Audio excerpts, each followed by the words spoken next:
Warning: the episode you are about to listen to most likely contains graphic language, details of violence and murder, and may not be suitable for all audiences. Listener discretion is advised.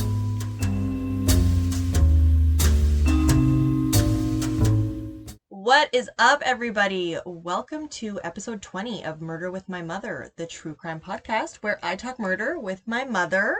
And here I am, the mother half. There she is, right beside me. In our baller studio, just coming to you for our 20th episode. I cannot believe it. I haven't said that for a while. I can't fucking believe it's episode 20. 20. It's a big number. It is. And you know what? I think it's a good week to do this case. It's a good timing for this case that we picked today. Before we get into the case, I kind of want to talk about, just some stuff that's going on around here. Our restrictions are calming down. Yes, stuff has really changed in the last 2 weeks, actually, because 2 weeks ago we had a pretty crazy high amount of numbers for COVID. And the restrictions were don't go anywhere, don't travel, Don't no eat indoor inside, dining. which was horrible. And then we just got a restart plan announced to us this week, and the numbers have gone down to, I think today was the first I heard, under 200. Yeah, which is the first Since since fall. October. Yeah, that's awesome. And now 70% of our province is vaccinated. It's on the, I'm not, but everyone else around me is, which is great. And I'm thinking about it, more and more. I mean, when the timing's right, you'll know. Yeah, I'll see if you guys grow any arms or extra legs or whatever. Extra assholes. Well, is that a bonus or is that a negative? I say it could be either one. Depends on how you look at it. Yeah, there's been some crazy stuff going on. On a really non-funny note, it's very serious. There was just a horrible discovery made at a residential school in Kamloops that I really wanted to talk about, of 215 babies. So kids ranging in ages from 3 to, I don't really know because they haven't been super open with all of the information, but this is a podcast where we talk about murder, and this for sure was murder, because there's no way that 215 babies, children, anyone die of natural causes like that at one school. Well, these residential schools, as most of you know, but some of you may not, was where the Indigenous children were taken away from their parents, and obviously at a very young age, due to colonization by the white folk. Yeah, they were trying to assimilate them to basically Western culture, which is like, stupid motherfuckers. Like, they were here before us. And predominantly it was the Catholic Church that ran these schools, and the children suffered such atrocities. It was genocide, and it was terrible. And I've seen on social media this week people coming forward, Indigenous people coming forward and naming their abusers. And although it's so horrible, it should have been done such a long time ago. We should have recognized the atrocities that were being committed when they were being committed. Yeah, and I mean, now that this is happening and it's starting to come out, I feel sad because I'm not surprised, because I did know a lot about residential schools. I'm not surprised that they found this mass grave. I think that if they search, horrible to say, but if they search the rest of the residential schools or where they used to be located, I think they're going to find a lot more of these, which is really sad. But I feel that we live in the age of transparency. It's starting. It's definitely beginning, and hopefully it continues. But I also feel like the shame that's connected to that, of, people that were involved, the government, all that stuff, I feel like that, I hope it doesn't stop them from actually going forward and finding, making more discoveries like this, and allowing the healing process to begin, and the reconciliation, and really coming forward with something better than fucking, here's a card to get cheap taxes. Like, fuck that. Like, that's. And, like the fact that there were 215 children buried, you don't think there was a lot more people than that knew they were there? Mm-hmm. Like, obviously one person didn't go and bury them all there. And I don't know, like, I'm sure it's just the beginning of the beginning. Exactly. So we will keep you guys posted on anything we hear about that. Horrible discovery. And another horrible discovery was the case we kind of briefly touched on last time, the case of Trina Hunt, where, we kind of went into detail. But today there was a press conference with the Integrated Homicide Investigation Team where they announced that Trina's family has now put up a $50,000 reward in exchange for any information that leads to the arrest of Trina's killer. Ian or whatever, her husband. So, I mean, obviously they're not saying that, and they're keeping a lot of holdback evidence, which I noticed in the press conference. Yeah, he wouldn't really answer anything, which is good. I mean, people are going crazy on social media. There's so much speculation. Everyone's saying, like, oh, this is happening, that's happening, because there's a lot of curious onlookers. But I truly do have faith that they do have at least some good starts to a lot of evidence, because they said today that they were making some pretty good progress. So hopefully it won't be years like we've seen happen in the past. We would really like to see justice for Trina soon and give her family some relief. And I mean, she has really spoken to a lot of the community. It seems she's, a lot of people are really drawn to this case, and I hope that everyone gets some closure soon, and that the person responsible for perpetrating her homicide goes down, because that's what deserves to happen to him. Yeah, I totally agree. So, with that being said, because I got to choose the case for episode 20, which is today, Yeah. I actually kind of am oddly reminded of the Trina Hunt case by the case that we chose today. So, the case we chose today is the murder of Laci Peterson that happened in 2002 in Modesto, California. She was also 8 months pregnant. So, and her Horrible. husband was found guilty and was sentenced to death. So, with that, we will jump right into the case. Enough of you guys listening to us ramble, so you guys can hear us ramble about other shit for an hour. Some So, factual case study shit instead. exactly. So, hope you guys enjoy this episode. It was 5:47 on Christmas Eve of 2002 in Modesto, California, when the police department received a call about a missing 27-year-old woman who was also 8 months pregnant. Her name was Laci Peterson. Yes, my son-in-law called. He went playing golf this morning at 9:30. My daughter's been missing since this morning. She's 8 months pregnant. She took her dog for a walk in the park. The dog came home with disbelief shock. And the dog came back without your daughter? Right. Okay, what is your address, sister? Well, I'm at... Is that where she's... No, it's over at Maloma Park is where she went from the walk. God, make it maybe I can't remember. What's your cell phone number, sir, in case you get disconnected? It's, 404.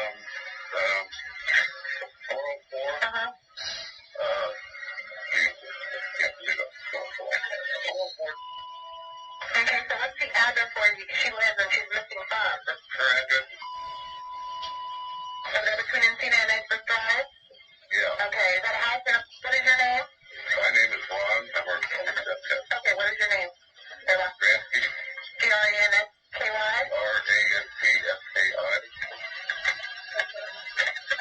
Her husband, Scott Peterson, is on over the park. What's your stepdaughter's name? Scott Peterson. No, your stepdaughter. Laci Peterson. Laci, Peterson, right? Peterson. And she's white, black, Hispanic, Asian? She's Portuguese or white. Laci's husband, Scott, had returned from a Christmas Eve fishing trip that he took into the Berkeley area of the San Francisco Bay. He called the house and her cell, but when he received no answer, he left her a voicemail. Did you also notice that her stepfather said on the call to the police that he had gone golfing? That Scott had? Yeah. He was supposed to go golfing that day, but then he switched his plans last minute to go fishing on Christmas Eve when your wife is 8 months pregnant. I'm pretty sure his story changed a couple times. So. Yeah. So let's play the voicemail that he left. And you know what? This gives me Jodi Arias vibes, because we all know when you listen to the voicemail that Jodi Arias left out Travis, that obviously you guys will know what we're talking about. Hold on. Hey, beautiful. I just left a message at home. 2:15. I live in Berkeley. I won't be able to get to Villa Farms to get that basket for Papa. I was hoping you would get this message and go on out there. I'll see you in a bit, sweetie. Love you. Bye. Fake motherfucker. See, and that's the thing. So the night before Laci went missing, Laci's sister cut Scott's hair and asked them if they could get like a fruit basket or something for one of the relatives for Christmas because it was Christmas. So the fact that he just took off and went fishing is really strange to me. Yeah, like why wouldn't you stick around with your heavily pregnant wife and help her out with some of the Christmas stuff? And like, oh hey, can you go get this for me?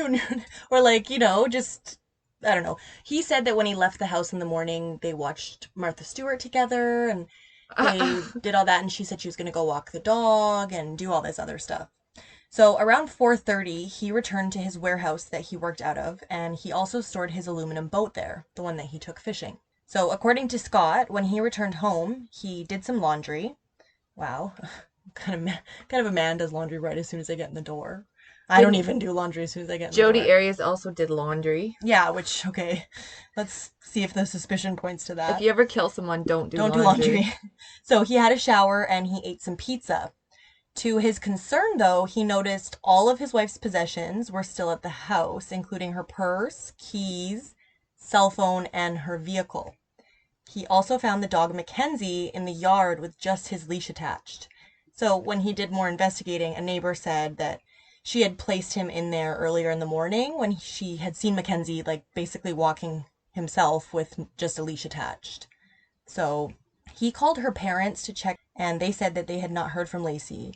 So because this was really out of character for her and she was so far along in her pregnancy, it kind of made everybody pretty worried right away. It's so crazy that another common thread is like, do you ever really leave the house without your stuff? No.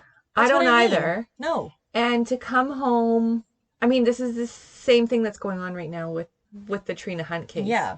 So all of your stuff is at home and your husband's just going to look at your stuff and be like, oh my God, my wife's missing. We should call all the authorities. Like, okay, you don't, like rule it out. Like maybe they should be smarter. I mean, I'm not trying to propagate a murder here, but it's definitely, there are a lot of common threads when people are planning stuff. I think they just forget some. Well, and this is the thing. I'm sorry. If you're married to someone and they go missing, like, do you just think that people are just going to be like, well, anyway, let's wash our hands of this and continue on? Like, no, people are obviously going to look at you, especially if your wife is fucking 8 months pregnant. Well, and they're definitely going to look for her because she's 8 months pregnant. Like, I heard an interview with her parents that said, yeah, like we just figured maybe she could have gone to the park and like gone into labor accidentally or was in the hospital or, that's a pretty time sensitive matter. Well, and that's why they were so worried about her, right? Because of how far along she was in the pregnancy. So when you decide to kill your 8-month pregnant wife or anyone you're married to, your regular wife that's not pregnant, you really don't think that people are going to notice that they're gone? Yeah. So that night of the 24th, police looked around the house and they saw no visible signs of a struggle.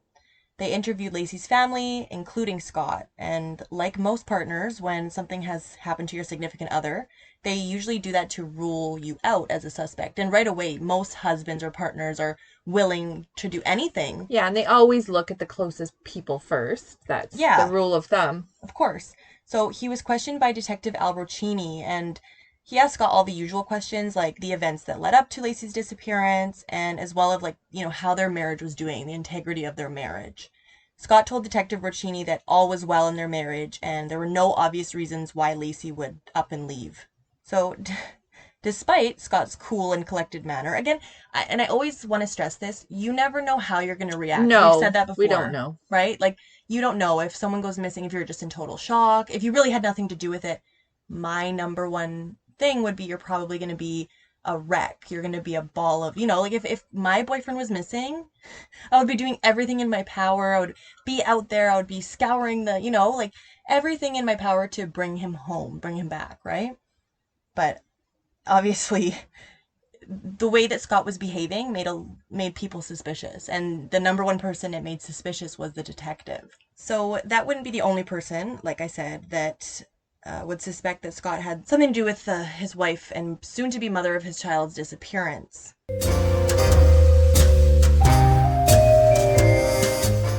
Laci Denise Rocha was born on May the 4th, 1975, to high school sweethearts Sharon and Dennis Rocha.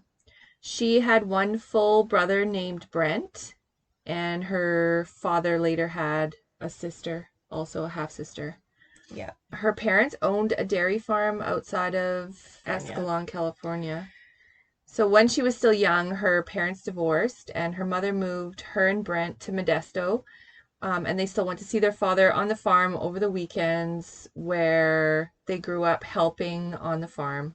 Laci would take a major interest in the gardening aspect. Yeah, and she would help her mother garden, which makes sense because later on in life she goes into like Horticulture, decorative gardening basically. So her mother went on to remarry Ron Gransky, who you hear in the call, and Laci was only 2 when they married, so he had a really big hand in helping raise her. Yeah, he seemed like, I mean, through all the media coverage and stuff, he was definitely very, very present and active. Laci was a cheerleader in high school and popular amongst anybody that knew her. She always had a big smile on her face, and that can be seen in pretty much any photo you see of her. Yeah. She's got this big, all teeth, bright, teethy smile. She just, dimples. Yeah, like super, super cute. She's dark haired. She's half Portuguese, half Caucasian, and she just has like those features that just shine. Like she's just a very happy woman, and apparently girl and teenager, and so I think the only thing that really happened to her when she was young was her parents divorced, and she was so young when that happened. And like we like to say, I mean, that's most of the time for the better. So she graduated from Thomas Downey Junior High School and went on to major in ornamental horticulture at California Polytechnic State University, which I Googled ornamental horticulture, and that's basically like the decorative gardening that you see. So displays and stuff like at Disneyland, those like the ones that are cut up. Yeah, shrubbery. There you go. When she attended university, she had a friend that worked in a cafe nearby, and her friend introduced her to Scott Peterson, who Laci instantly took an interest to, and the feelings were mutual. For their first date, Scott took Laci on a deep-sea fishing trip, and it didn't go as planned because Laci became very seasick. The couple dated for 2 years and eventually moved in with each other. Scott wanted to be a professional golfer, but he focused on his senior year of university and going down a more business-oriented path. On August 9th, 1997, the couple married. And unbeknownst to Laci, however, at first, apparently it didn't take long for Scott to become unfaithful, and it didn't take long for Laci to find out and become aware that he was unfaithful. He should have been a professional golfer. Yeah, fuck, the Tiger Woods screaming at me right now. DW. Right. Yeah, there you go. After Scott graduated with his Bachelor of Science degree in horticulture in 1998, the couple purchased a sports bar called The Shack, and it was a popular hotspot among locals in the charming and scenic town of San Luis Obispo, which is about 370 kilometers south of San Francisco. In 2000, they sold The Shack, and they made actually quite a bit of money. Mm-hmm. And they were able to purchase a beautiful 3-bedroom home in Laci's hometown of Modesto. So she took up substitute teaching part-time, which, can you just do that with a horticulture with like you can just... Auntie Catherine was substitute teaching in Port McNeil, and she didn't have anything. Okay, well, there you go. I guess if they're desperate. But according to friends and family, she loved hosting, and she loved just taking care of her home and having people over and taking care of her husband, and she really prided herself on being like a good housewife. Their house was super cute too, like some pictures of it. It's like a little bungalow, right? Yeah. Scott worked for a fertilizer company and brought home a nice salary, allowing them to live a pretty comfortable life. And substitute teaching, you can probably do that a couple times a week. But I don't think in the States that, I could be wrong, but I don't think they make a lot of money teaching. So it was probably just something for her to do as he kind of brought home the bacon, so to speak. Well, the cost of living's less there too. And then their life was pretty picture perfect. Yeah. And even more picture perfect, in early 2002, Laci and Scott announced that they would be welcoming their first child, a boy that they planned on naming Connor. Aww. Mom, you got a dog. A big dog, too. I do. He's pretty big. He's over 100 pounds. You ever take him anywhere and get, like, super stinky and, like... Every single, at least second day. Well, good. I'm glad I'm not alone that my dog likes to roll in the stinkiest stuff at the park. So, for those long, stinky car rides home, I just started using First Sense dog dry shampoo. I also started using it, and it's awesome. It's a lifesaver. So, it is. First Sense. They're on Instagram, Facebook, and go to www.firstsense.ca.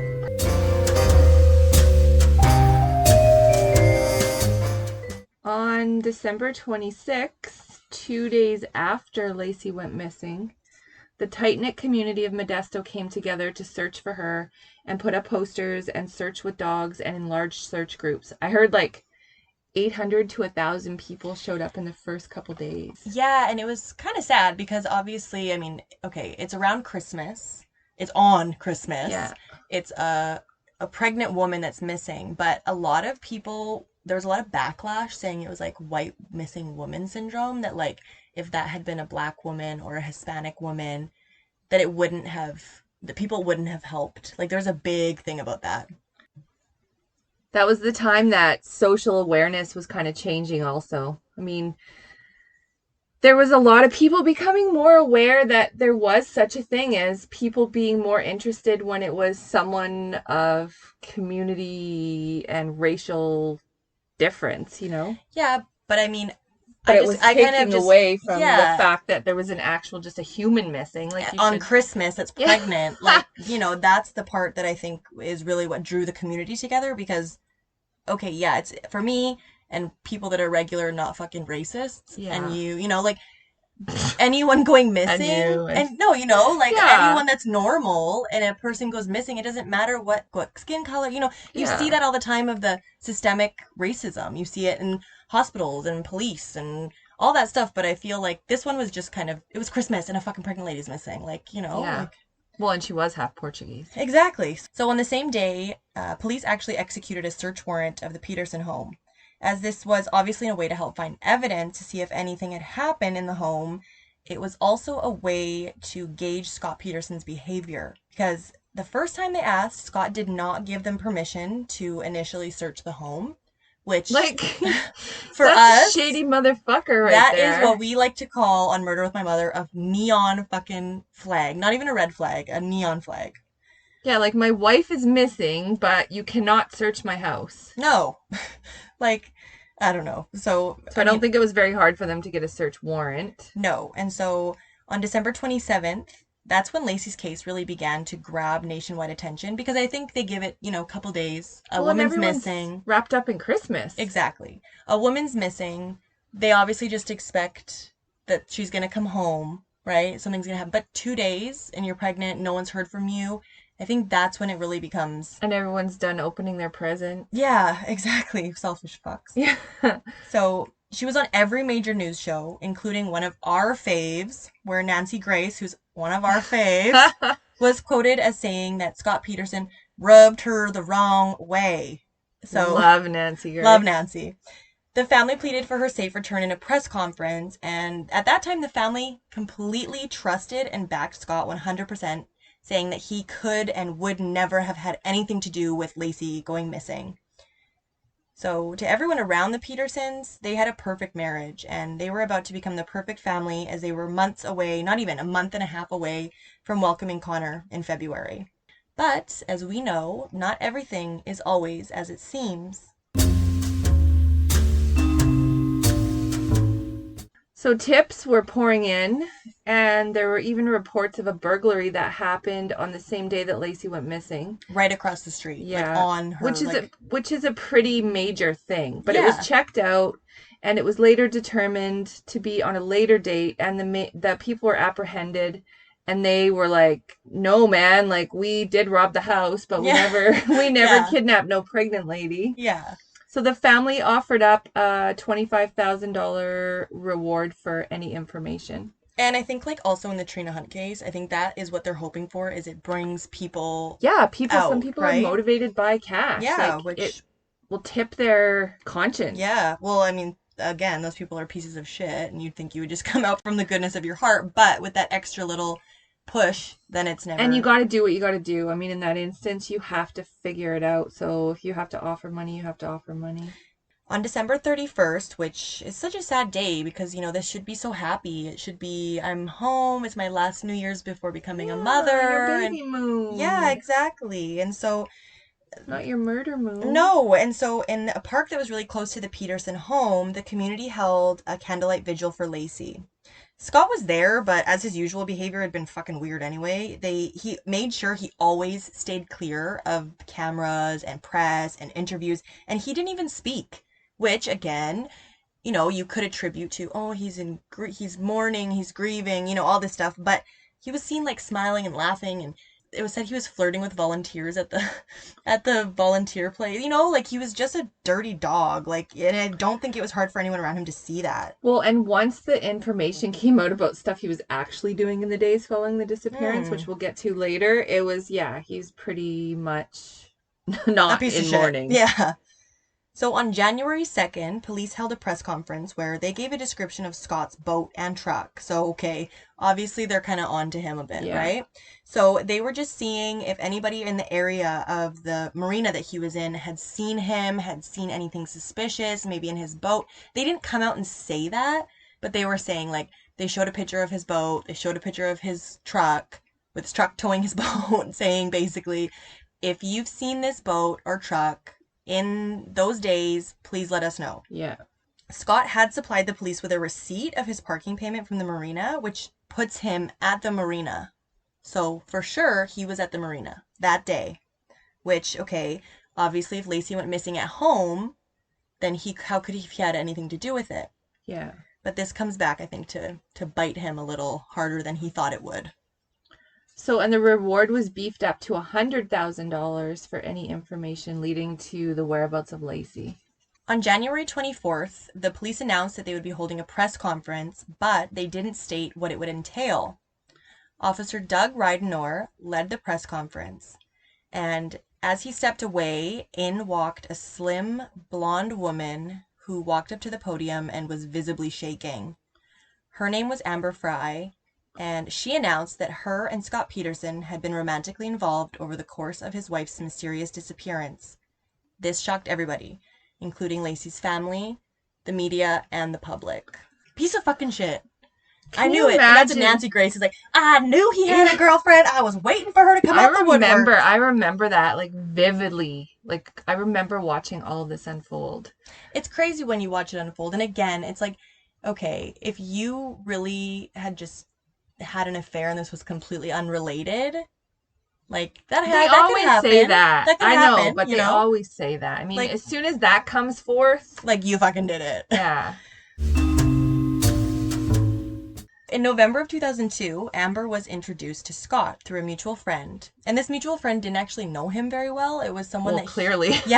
Someone that he met at a conference like not long before. And she was told, I think he was probably trying to flirt with her at the conference, and she was probably like married or something.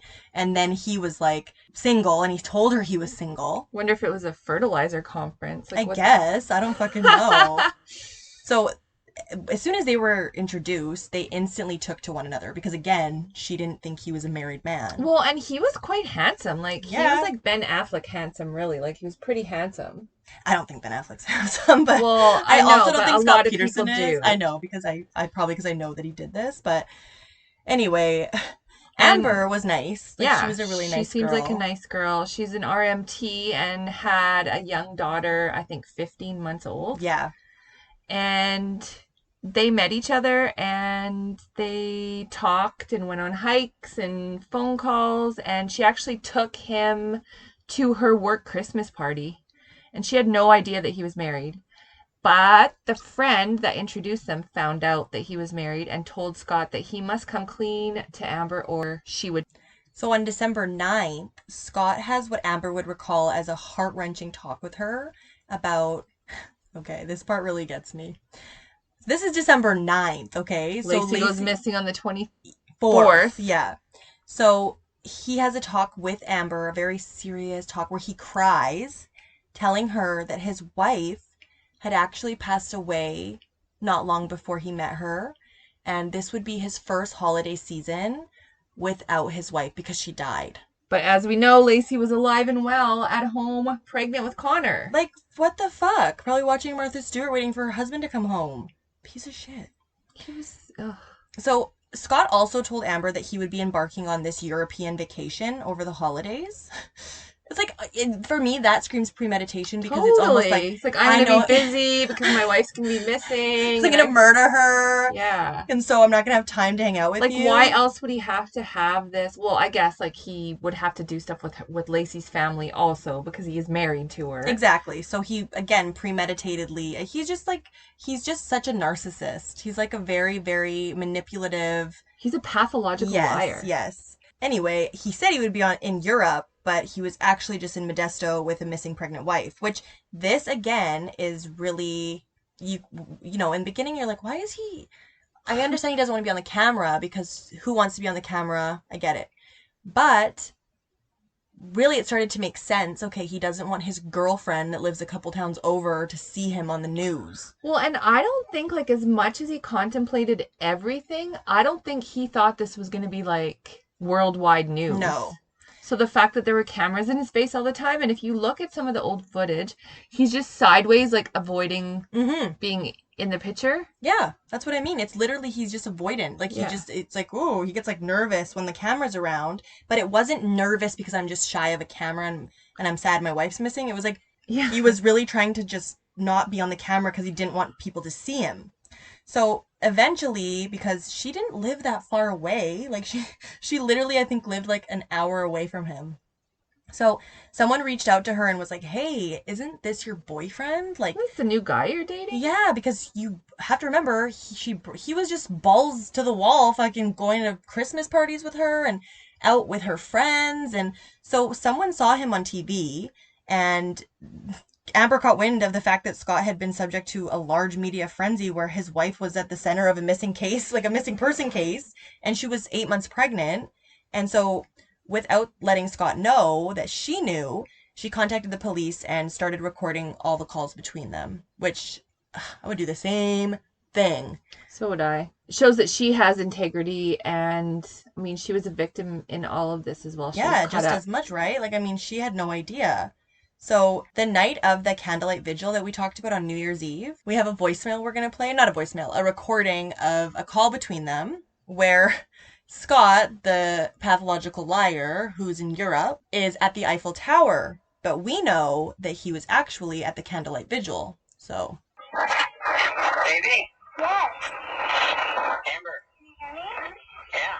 You can? Yeah, hey. Oh my goodness. I found a quiet place. Pretty good, huh? That's really good. Oh my god. Like been all this crazy static and stuff. I'm like, so frustrating. I know, I'm trying to call her. I can hear you.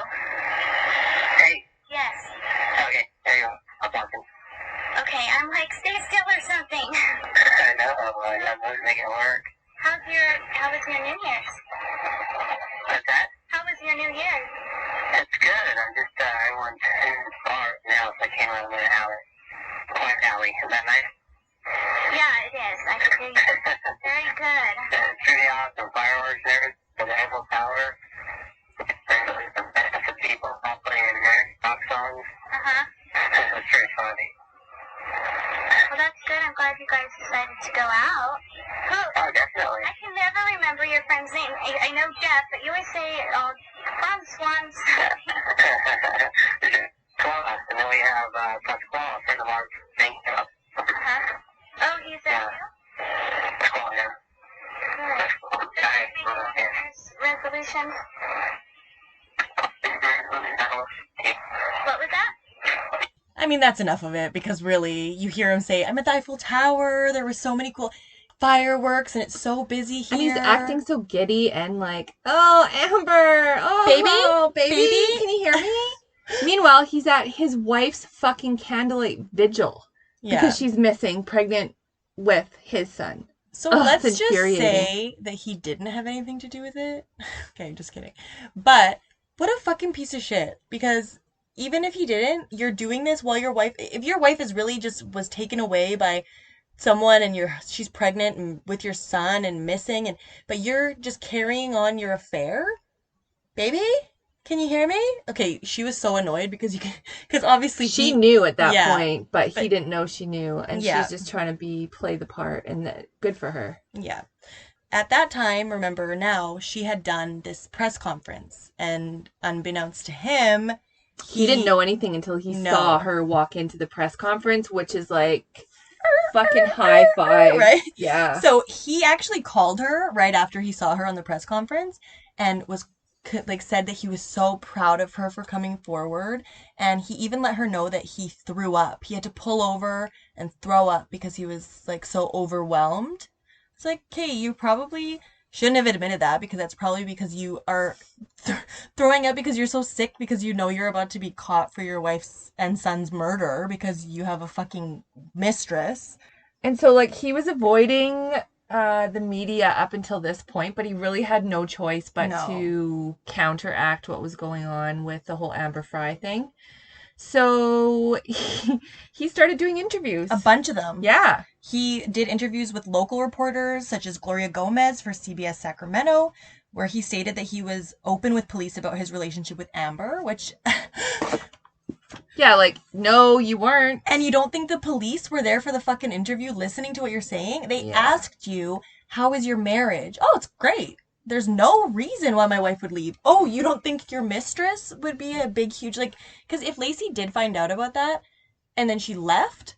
Don't you think you'd be like, oh my God, my wife found... You know, if you really just had an affair... I mean, that would be a reason for her to leave. Exactly. Not, no, I don't know what's going on. Yeah, and then he also, another one of our faves, did an interview with Diane Sawyer, where he seemed really solemn, and he stated that he was... I don't like her since she slut-shamed Britney. Yeah, no, true, me neither. But anyway, she used to be one of our favorites, Diane Sawyer, but she's not anywhere near Nancy Grace level, that's for fucking sure. That's for sure. Wouldn't fall asleep to her, ever. So, he actually told Diane Sawyer that he was honest with Laci about Amber and the affair he was having, and Laci was actually totally okay with it, and that he respects Amber, but he didn't love Amber. He was really in love with Laci. So Diane Sawyer's like, so you mean to tell me that you're... You know what? Again, I'm going to just play this because it doesn't do justice unless you hear it. A question you should have an answer to. Definitely, I don't know. Were you in love with her? No. I'd have to say that I respect her, and as I imagine everyone does after seeing her come out and do the press conference. An amazing character she has. Was this the first time? Are there others out there? No. There's no one else who can come forward? No. In our romantic relationship. And that is it's inappropriate. It was inappropriate. And I owe a tremendous apology to everyone, obviously including Amber and her family and her friends and our families. It should have been brought forth by me immediately, the romantic relationship. Had you told anyone? Did you tell police? Told the police immediately. When? That was the first night we were together. The police, I spent with the police. You told them about her? Yeah, from December 24th on. Did your wife find out about it? I told my wife. When? In early December. Did it cause a rupture in the marriage? It was not a positive, obviously. It's inappropriate. But it was not something that we weren't dealing with. A lot of arguing? No. I can't say that even, she was okay with the idea, but it wasn't anything that would break us apart. There wasn't a lot of anger? No. Do you really expect people to believe that an 8.5-month pregnant woman learns her husband has had an affair and is saintly and casual about it? Accommodating? Makes a peace with it? Well, you don't know. No one knows our relationship but us. And now no one knows your relationship but you because you fucking murdered her. You can just tell, like, just by listening to that interview, like, he didn't even prep for it. He was such a fucking liar that he was just like, so Yeah, well, And you're gonna do an interview with Diane Sawyer and not fucking think that she's gonna ask you all yeah. the major questions. And everybody that knew Laci, all her family, friends were like, there's no way she would have been okay with that. There's no fucking way she would have been like, oh, okay, well, not even to argue. He said, no, no, no, No, there was no argues. Yeah, wasn't a because it big never deal. happened. She didn't know. And I bet my expert opinion is that she did find out, confronted him, and that's why he murdered her. I think that's what generally happens in situations like this. Yeah. I think that that's what's coming out in the one we're currently You watching. mean lion cunt? Yeah. I mean, sorry, Ian Hunt. I do. Sorry about that. I really do think Slip that's of the what's gonna tongue. come out. So it actually also came out that 2 days after Laci had gone missing. So 2 days. So what is this, Boxing Day? Oh, there's probably a sale. Okay. Well, he subscribed to 2 pornographic channels that were like to stay on his. Like, you know, your wife is not coming home. It's one Yeah, thing if you're she's married to not- someone that's into porn. Yeah. But you probably would have already had that subscribed to because your wife would let you have that before. But if you wait until your wife's missing for 2 days and that's when you subscribe to the weird pornographic channels. And they also found a bunch of weird porn on his computer when they did the search warrant. He had quite a bit of bestiality porn. Ugh. And How could you get off on an animal fucking somebody? That's disgusting. I don't know. Ugh, Some this guy people just gets do. worse and worse. And he also had propositioned someone else that they came up with in November, her and her friend at the same time. Well, he even lied in the interview saying he's never had an affair, even though Laci was aware. And probably, honestly, she even had friends that were aware of it, you know, like, because it was when they were pretty newly together. So, yes. Yeah, he was basically a sexual deviant and a pathological person And a manipulative fuck. a psychopath. Yeah, like, and he's... yeah. On April 13th, 2003, a couple walking their dog, which don't walk your dog ever again because this is almost every episode. Walter, cover your ears. Yeah. Found the body of a fully developed fetus that had washed ashore about 2 kilometers north of Brooks Island. The fetus still had its umbilical cord attached. Oh, so sad. Just the next day, about 3 kilometers northeast of the first grisly discovery, a severely decomposed torso was washed ashore. It was missing the head, hands, and feet, as well as the lower part of one of the legs. Almost all the major organs were gone, leaving mostly skeletal remains. The only internal organ that was still attached was the uterus, which had an opening at the top, most likely due to just tidal action and, you know, being in the water for so long. Because this is April. You have to think she went missing in December. So, obviously, at this time, they didn't know for sure it was Laci, but come on, like a fetus is found just kilometers away from that of a woman with... Right in the area that he went fishing. Yeah, so, I mean, also the medical examiner said that the fetus's decomposition was far less than the mother, which told the medical examiner that the fetus was probably inside the mother's womb until just days before the discovery of the bodies. Aww. So, a cool fact, kind of, is that the uterus actually protects anything in there. It can withstand a lot more than any of your other organs. And that is so that it can protect a baby that's inside there. It's the protective biology of your body. It's so beautiful, really. And then that motherfucker just murdered them. Yeah. Ugh. So on April 18th, before police had confirmation that the 2 bodies had been identified, again, obviously, it's obvious. It's okay, you went fishing in the fucking... at Berkeley, which is where... in the San Francisco Bay Area... and that's where your dead wife and son washed ashore? Like, okay. So, before they had confirmation, the police tailed Scott to the Torrey Pines golf course in San Diego, where they arrested him after he was driving erratically, and he even fingered them because he said that he thought that they were the press. So by this time now, he's being hounded by the press. Yeah, I remember this clearly. Like, I remember all of it, and he was. Like, there was new stuff, especially on, like...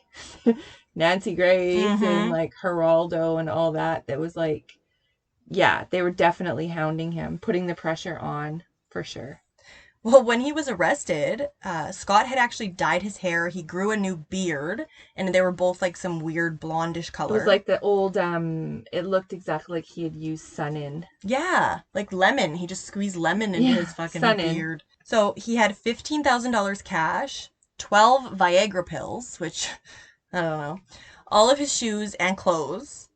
He had some of his family members' IDs, so they obviously looked like him. His brother. His brother, yeah. He had survival gear and camping equipment. And he also had a MapQuest. Remember when you used to go somewhere and you'd print up? This wasn't even that long ago. I'm pretty sure I did this in like 2014. You'd like print off a map of the place you were trying to go before you left. And this one was actually leading to Amber Fry's workplace. So I don't know if he was planning to like kidnap her and rape her with these 12 fucking Viagra pills. And, I don't know. But like. That's scary for her. Yeah. And so the reason that they actually arrested him is because the golf course was really close to the Mexican border and they didn't want him They were pretty sure he was going to run. Yeah. And I mean, look he at probably fucking was. Somewhere to have all an orgy. Signs point to yes. A fucking outdoor orgy with all his shoes on. I guess he didn't really know that you can buy Viagra just anywhere in Mexico. Yeah. Like, damn, would have saved you some money, probably. Nose candy, good weed. Dick pills. Yeah. So on April 21st was Scott's arraignment, where he was charged with 2 counts of felony murder with premeditation and special circumstances, where he obviously, because he's got to keep up the facade, he pled not guilty. So the trial began on June 1st, 2004, and lasted for 6 months. Jesus. Yeah. There were multiple issues with jurors, and even some jurors were excused and replaced and blah, blah, blah. So despite these issues, on November the 12th, 2004, Scott Peterson was convicted for the first-degree murder of Laci and the second-degree murder of Connor. And Judge Alfred DeLucci sentenced Scott Peterson to death. Yes. So Scott arrived at the San Quentin death row on March 17, 2005. And over the years, we see this a lot. He drew a lot of supporters and horny weirdos that were like wanting to be in a relationship with him. People and were pen fucked. pals. Yeah. I mean, that's the thing too, because people were like, he's innocent. His family's all... They're still on it. Oh, yeah. They're still on it. I mean, his mom has passed away now. A lot of people on Laci's family have passed away too, but... So, did you see, so recently in 2020, his death penalty was overturned. Yeah, well, in July of 2012, his automatic appeal was filed where they stated that he had an unfair trial and that it was mostly circumstantial evidence, which it was. Yeah. They only had those obvious. hairs, like the pliers, the ones with Laci's hair on it. That's all they had on his boat. So it was a pair of pliers. Didn't they have bags of cement or They something? did, but he didn't, because the bodies weren't found attached to the cement blocks. Yeah. And he said that he did some yard work and he patched a hole. And I remember Nancy Grace was like, oh, I'm so sure you put dry cement powder onto it. Yeah. But then they went there and they actually did. You could tell it was just dry cement powder thrown into this hole. So Nancy was like, ah. But yeah, like you said, August 24th, 2020, the Supreme Court of California upheld his conviction. Yeah. But they overturned his death sentence due to the fact that the original trial judge, what's his name? DeLucci, yeah. He actually passed away, but when he was interviewing everyone for the jury, like doing jury selection, he made sure that the people, like, if you didn't agree with the death penalty, he didn't let you on the jury, which I think is probably a violation of Scott's rights, which... He shouldn't have had any, but he still did. Exactly. His death penalty was overturned, and I just saw this program like last week or the week before on Dateline. And you know what galls me? What galls you, Mom? Is his sister-in-law. Ugh.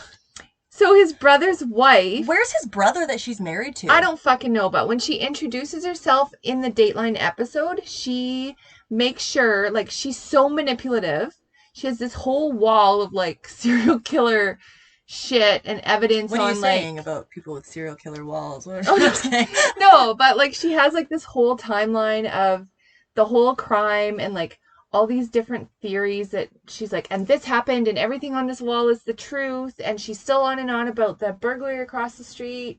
And then she actually introduces herself at the very beginning of the episode as, I'm Scott and Laci's sister-in-law. Ugh.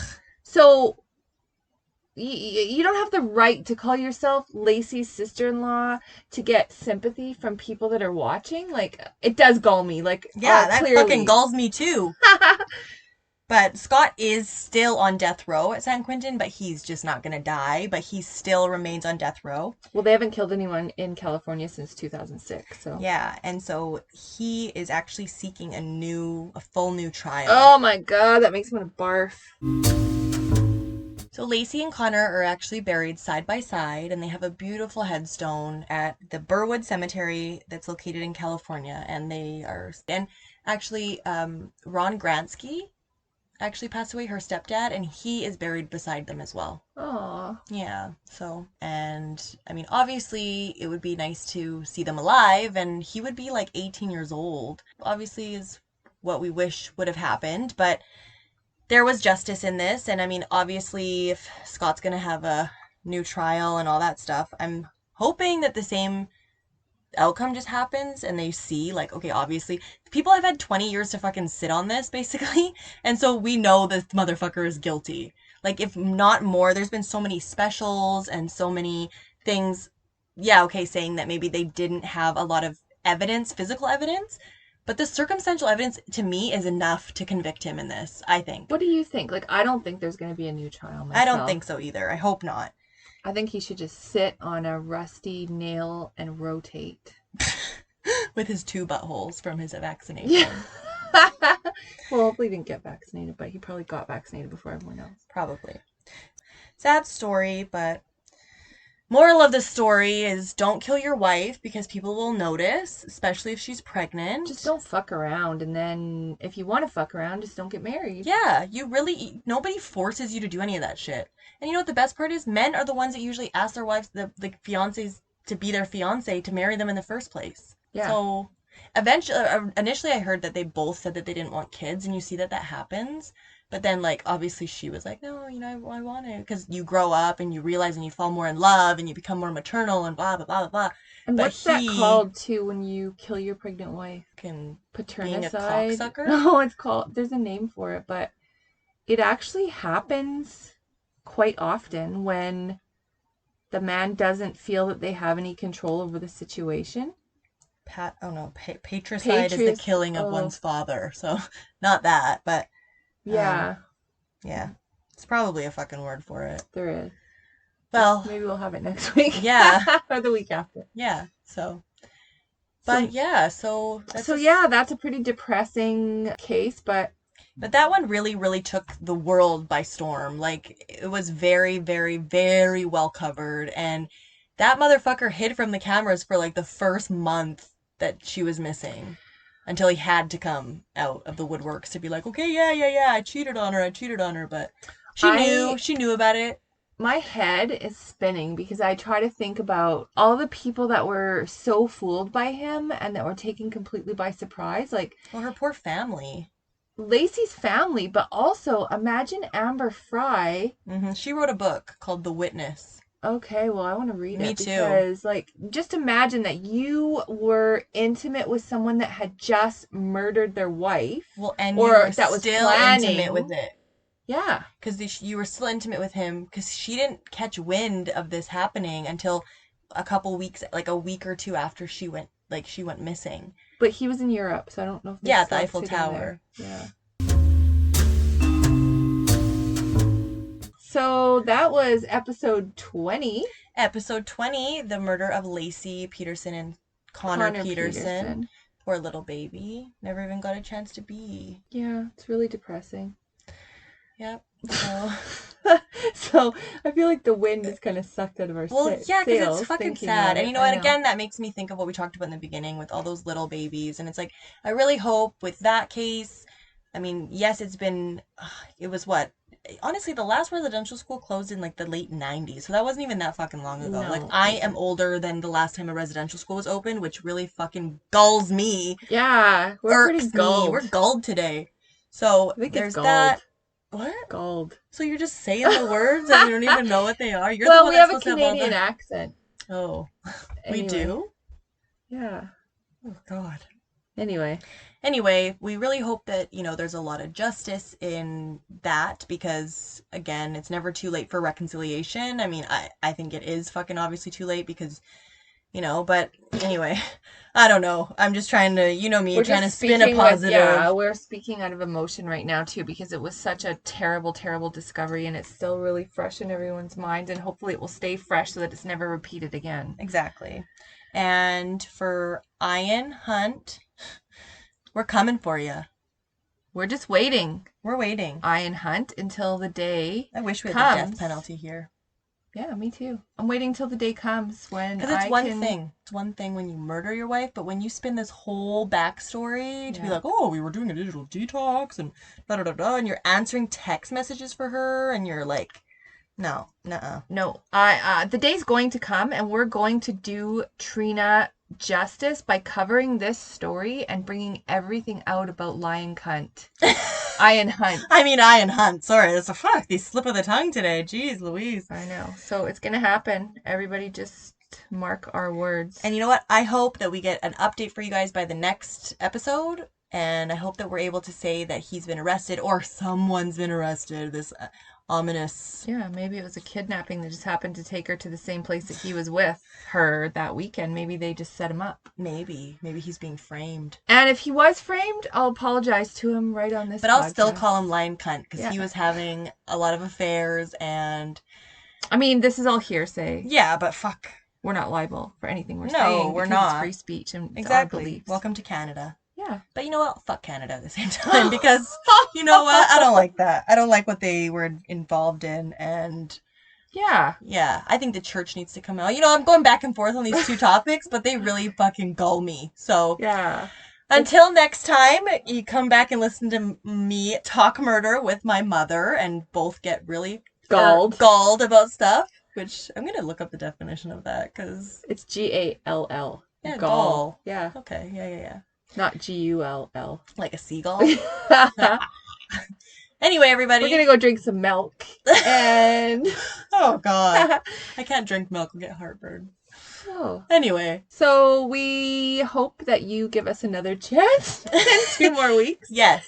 Episode 21. We are coming at you in 2 more weeks. So. And I'm going to start thinking about what it's going to be about right now. So I'm totally wide open right now. If anyone wants to send me some suggestions on our Instagram page, it's at Murder with My Mother podcast on Instagram. You can DM me and let me know if you have any ideas, and maybe I'll choose one listener's idea. Yeah, and actually we wanted to give a big shout out to some of our listeners that we have that listen to all of our episodes. So I'm going to name 4 people. So Mom, you go first. I would like to do a shout out to Brent, BLB. Yep, Brent. There's Chantel. Hi, Chantel. We love you. We try to make it a little longer so it can last for your eyelash appointment. Yeah, request. James, love you. He's always coming at me with the podcast suggestions. So I have a couple that I've added to the list because of him. He just told me the other day he likes to look up the profiles of their dating things in jail and then Google the crime. So yeah, shout out to James. Myself. Good one, James. Yep. And I said 4, but I think that's just all 3. Hopefully we didn't forget anyone and they're just gulled waiting for us. Yeah, God. So word of the week is gold. So and fucking cocksuckers that kill their wives. Yeah. We hate you. So yes, so everyone take care, stay safe. Hopefully we will be dining with you soon with no masks on and driving you around in limos and handy darts and everywhere. And just enjoying life. Yeah. So until next time, this has been Danica and Christy talking murder with my mother, Christy, who just already introduced herself. Okay, bye guys. Bye.